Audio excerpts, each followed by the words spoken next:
Hello everyone, good afternoon. ঘড়িতে সময় এখন 1:30, ঠিক আছে। মেয়েকে নিয়ে চলে এসেছি। তো কেমন আছো তোমরা সবাই? আশা করছি তোমরা সবাই ভালো আছো। তোমাদের ভালোবাসায় আমিও খুব ভালো আছি। তো নতুন একটা ব্লগ এখন থেকে শুরু করলাম। তো ভিডিওটি স্কিপ না করে দেখতে থাকো, ঠিক আছে। আজ হচ্ছে গিয়ে ফ্রাইডে, মানে শুক্রবার, না মাম্মা? তো চলো বাড়ি গিয়ে কথা বলছি। এ দেখো বন্ধুরা, প্রসাদ, ঠিক আছে। ছট পূজা আজকে, বলে কিসের ছট পূজা জানি না। আমাদের গলিতে একটা বিহারি বাড়ি আছে, ঠিক আছে। তোরা আজকে ছট পুজো করেছে, মানতি ছিল বলে মানসা, তাই এই প্রসাদটা দিয়েছে। আমার তো ঠেকুয়া প্রসাদ খেতে দারুণ লাগে, দারুণ। এই দেখো, খুব ভালো লাগে। কারা কারা ভালোবাসো কমেন্টে অবশ্যই বলো। আমার কিন্তু ভীষণ ভালো লাগে এই ছট পূজার প্রসাদ। আমার মেয়ের অত ভালো লাগে না, ও বুড়ি হয়ে গেছে তো, ওর দাঁত নেই। বুড়ি হয়ে গেছে, ওর দাঁত নেই, তাই ও খেতে পারে না। দেখো আয়নায় আবার দাঁত দেখছে, দাঁত আছে কিনা। তাহলে তুই ঠেকুয়া খাস না কেন? এত ভালো জিনিসটা খাবো না। তাহলে তোমরাই বলো, ঠেকুয়া কার না ভালো লাগে? ওর বলে ঠেকুয়া ভালো লাগে না। আমি স্কুল থেকে নিয়ে এসে বললাম কি একটা সারপ্রাইজ আছে, বলে কি সারপ্রাইজ? দই, ওর দই পছন্দ। বলে কি দই আনছি না, অন্য কিছু বের করে দেখালাম। ডাইরেক্ট বলে কি এটা কোনো সারপ্রাইজ হলো? এত অপমান। বলে এটা কোনো সারপ্রাইজ হলো?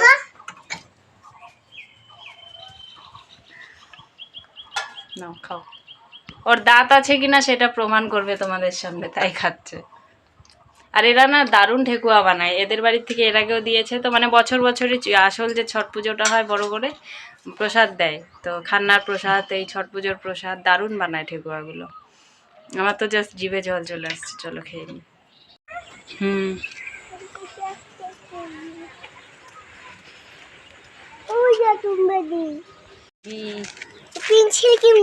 হুম। তো বন্ধুরা, সন্ধেবেলা চলে আসলাম রান্নাঘরে। দিয়ে দিচ্ছি কড়াইয়ে তেল। কি করব বলো তো? একটা খাবার বানাবো যেটা খেলে প্রচণ্ড আমার ক্ষতি হবে, গ্যাস হবে আমি জানি, তাও খাবো। কারণ দুটো রুটি আছে, বাসি রুটি, ঠিক আছে। রুটি দুটো ফেলতেও পারছি না, খেতেও পারছি না। এবার কি করি? বাসি রুটি খেতে আমার এমনিই ভয় লাগে, কিন্তু আমার রুটি ভেজে খেতে দারুণ লাগে। তোমরা কারা কারা আমার মতো এরকম বাসি রুটি থাকলে ভেজে খাও, কমেন্টে অবশ্যই জানি। আমি ইউটিউবে একজনের ব্লগ দেখি, সেও দেখি এরকম আমার মতো রুটি ভেজে খায়। আমি তো ভেবেছিলাম এই মানে পৃথিবীতে মানে আমি একাই রুটি ভেজে খাই এরকম বোকার মতো, ঠিক আছে। কিন্তু দারুণ লাগে, পরোটার থেকেও বেশি টেস্টি হয় এই বাসি রুটি ভাজলে, জানো। বিশ্বাস না হলে তোমরা ভেজে খেয়ে দেখো, কিন্তু না, আমি বলবো তোমরা খেয়েও না, কারণ এটা প্রচুর একটা খারাপ। মানে যাদের গ্যাসের প্রবলেম তারা তো খেয়েই না, যেরকম আমার, ঠিক আছে। তো যাই হোক, তাও কি করব, দুটো রুটি ফেলে দিব, তার থেকে আমি মোচার ঘন্ট আছে তো রুটি দুটো ভেজে নিচ্ছি, ঠিক আছে। দেখো কড়কড়া হবে পুরো, মচমচা নরম, মানে শক্ত হবে না, কড়কড়া মচমচা হবে। আর তোমার মোচার ঘন্ট দিয়ে খেলাম, জানো না, আমি তো পরে ভয়েস ওভার দিচ্ছি, এত দারুণ লাগলো। আমার তো জাস্ট মুখে লেগেছিল মোমের মতো, মনে হচ্ছিল ক্যামেরা অন করে তোমাদেরকে রিয়াকশন তখনই দিই। কিন্তু মেয়েকে টিউশনে আনতে যাবো, তাড়াহুড়ো ছিল। দুটো রুটি ভেজে নিয়ে গিয়ে, আর মেয়ের সামনে খাবো না কেন, কারণ মেয়ের সামনে খেলে মেয়েও খেতে চাইবে, আর মেয়েকে তো এটা দেওয়া উচিত না, তোমরা জানোই। সেজন্য আর কি মেয়ের সামনে খাবো না, তাই আমি আগেই খেয়ে তারপরে মেয়েকে আনতে গেছি, ঠিক আছে। শুধু যদি পরোটা ভাজতাম তাহলে মেয়েকে দিতাম, যেহেতু বাসি রুটি ভাজছি তাই মেয়েকে দেবো না, তাই আমি দুটো রুটি ভেজে মোচার ঘন্ট নিয়ে তারপরে খেলাম। বিশাল টেস্টি লাগলো, যেন বিশাল টেস্টি, মানে মিষ্টির দোকানে পুরি তরকারি এত টেস্ট লাগে না। আমি কোনো ঢপ দিচ্ছি না, সিরিয়াসলি আমার এত ভালো লাগলো, জাস্ট মুখে লেগেছিল।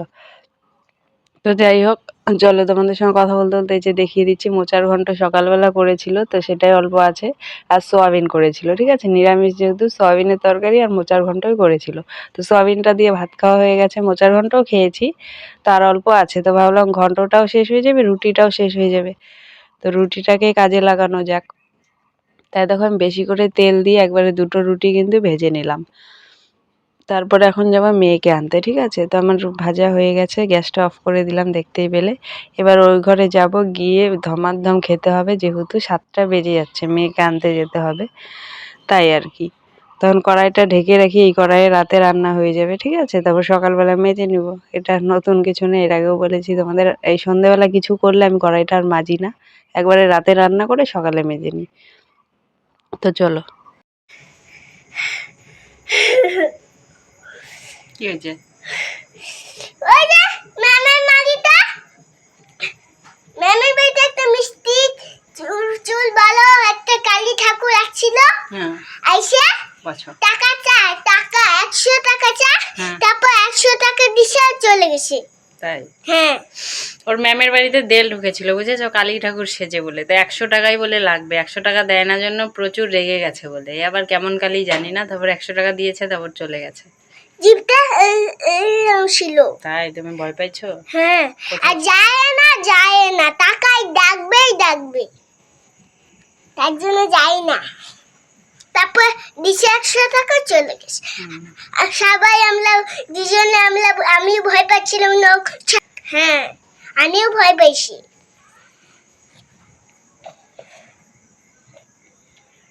চলো পরে আসছি। আমা কালকে তখন কালী ঠাকুর আসে নাই তো, কালকে প্রত্যেক ছিলাম আসে নাই তো। তাই? হ্যাঁ। প্রত্যেকদিন আসে নাকি? কি ভয় পেয়েছে, রাস্তা দিয়ে দৌড়ে আসছে, বলে কি চলো চলো তাড়াতাড়ি বাড়ি ঢুকি, আবার কালী ঠাকুর চলে আসবে। সত্যিই ভয় পেলো নাকি কে জানে। হ্যাঁ সত্যি খুব। তো এই যে রাতে চলে আসলাম রুটি করতে, আটা মেখে নিয়েছি, এখানে গুলি দেখতে পাচ্ছ, আর তাওয়া বসিয়ে দিয়েছি। ঠিক আছে, রুটিটা করে নেবো আর দুধ বসিয়ে দেবো ওই পাশে। আর চলে আসলাম পরের দিন সকালবেলা। গতকালকে রাতে আর ভিডিও কন্টিনিউ করা হয়নি। আর সকালে দেখো মেয়ে কি করছে, এখন বাজে 5:30। হ্যাঁ, ভোর 5:30। এখনো 6টা বাজেনি। 6টার সময় এরা বেরোবে, এরা যাচ্ছে অষ্টমী স্নানে। ঠিক আছে, অষ্টমী স্নান কারা কারা করো বা করতে যাবে কমেন্টে অবশ্যই জানিও। আমি তো প্রতি বছরই করি, কিন্তু এবার যেতে পারলাম না। তো এই যে মেয়ে রেডি, মেয়ে ঘুমিয়েছিল, যেই বলেছে স্নান করতে যাবে ও বলেছে হ্যাঁ হ্যাঁ যাবো যাবো দিদুন, আমিও যাবো। উঠে পড়েছে, উঠে ওই যে এক্সট্রা জামা প্যান্ট নিয়ে নিয়েছে, গামছা জামা প্যান্ট সব ব্যাগে ভরে নিয়েছে। এদিকে দিদি চলে এসছে সকাল সকাল, মাও রেডি। শুভ সকাল বন্ধুরা, ঘড়িতে সময় এখন 6:37। ঠিক আছে, ওরা তো 6টার সময় বেরিয়ে গেছে, আধ ঘন্টা হয়ে গেল। আমি শুয়েছিলাম একটু, মাথা ব্যথা করছে, আমি সকালে উঠতে পারি না। কিন্তু স্নানে গেলে তো আমাকে উঠে যেতে হতো, যেহেতু যেতে পারলাম না। ঠিক আছে, প্রতি বছরই যাই। তো এবার দিদি দেখলে যে দিদি চলে এসছে সকালবেলা। ঠিক আছে, দিদির গতকাল রাতে আসার কথা ছিল, কিন্তু আসতে পারেনি। ও গিয়েছিল অন্য একটা অনুষ্ঠানে, গৃহপ্রবেশে। সেজন্য ওখান থেকে আসতে অনেক রাত হয়ে গেছে, সেজন্য আর কালকে রাতে আসেনি।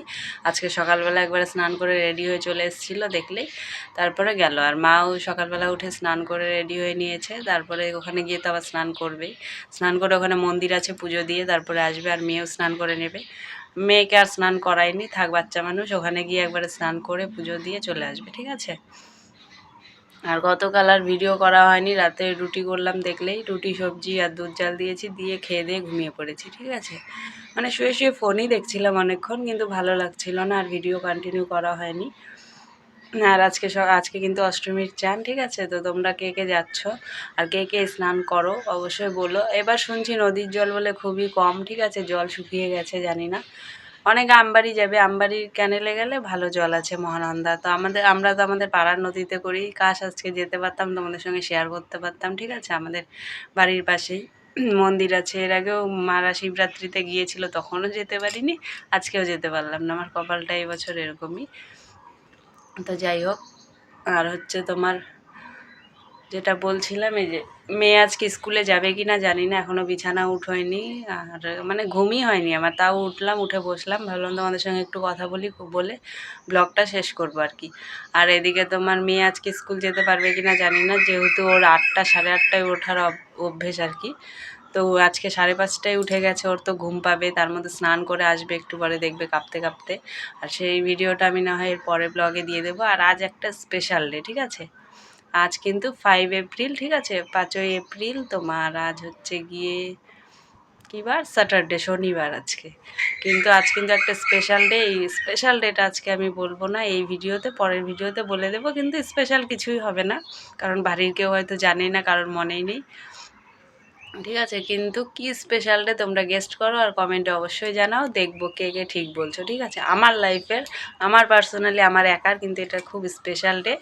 হ্যাঁ, আমার মা বাবারও, কিন্তু তো হচ্ছে ওরা মনে নেই, ওদের আর কি, ওরা জানে না, যেহেতু এটা মানে না আর কি, পালন করা হয় না। ঠিক আছে, সেজন্য ওদের আর কি মনে নেই হয়তো। ছাড়ো। তো চলো আজকের ভিডিওটিকে এখানে এন্ড করছি। ভিডিওটি ভালো লাগলে অবশ্যই লাইক কমেন্ট শেয়ার, আর যারা নতুন প্লিজ চ্যানেলটিকে সাবস্ক্রাইব করে দিও। আর আশা করছি তোমরা সবাই ভালো আছো। তো সবাই ভালো থেকো, সুস্থ থেকো, সাবধানে থেকো, আর আমার পাশে থেকো, ঠিক আছে?